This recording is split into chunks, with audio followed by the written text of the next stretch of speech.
Hi friends, ఈరోజు recipe vanilla sponge cake. దానికి ఒక కప్పు మైదా పిండి తీసుకోవాలి, ఒక స్పూను బేకింగ్ పౌడర్, అర స్పూను సోడా ఉప్పు వేసుకొని బాగా జల్లించుకోవాలి. దీన్ని ఒక గిన్నెలో బౌల్లో వేసేసుకొని పక్కన పెట్టుకోవాలి. ఇప్పుడు ఒక కప్పు మైదా పిండికి అరకప్పు పైన పంచదార, అరకప్పు సన్ఫ్లవర్ ఆయిల్, అరకప్పు పెరుగు వేసేసుకొని మిక్సీలో వేసుకొని బాగా పేస్ట్ చేసుకోవాలి. ఇప్పుడు ఈ పేస్ట్ మొత్తం గిన్నెలో వేసేసుకొని అర స్పూను వెనీలా ఎసెన్స్ కూడా వేసేసుకొని బాగా కలదిప్పాలి. కట్ అండ్ ఫోల్డ్ మెథడ్లో కలదిప్పాలి.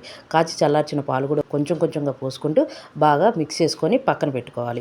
ఇప్పుడు ఒక గిన్నెలో నెయ్యి కానీ బటర్ కానీ రాసేసుకొని కొంచెం మైదా వేసేసుకొని బాగా స్ప్రెడ్ చేసి దాంట్లో మనం ఈ తయారు చేసుకున్న మిశ్రమాన్ని మొత్తం వేసేసేసి పైన కొన్ని జీడిపప్పు వేసి ట్యాప్ చేయాలి. ఇప్పుడు ఒక కుక్కర్లో కింద సాల్ట్ వేసుకొని ఒక స్టాండ్ పెట్టుకొని దానిపైన ఈ బ్యాటర్ మొత్తాన్ని పెట్టేసేసి మనం 30 or 40 minutes మీడియం మంట మీద ఉంచుకొని పెట్టుకుంటే ఎంతో టేస్టీ అయిన వెనీలా స్పాంజ్ కేక్ రెడీ.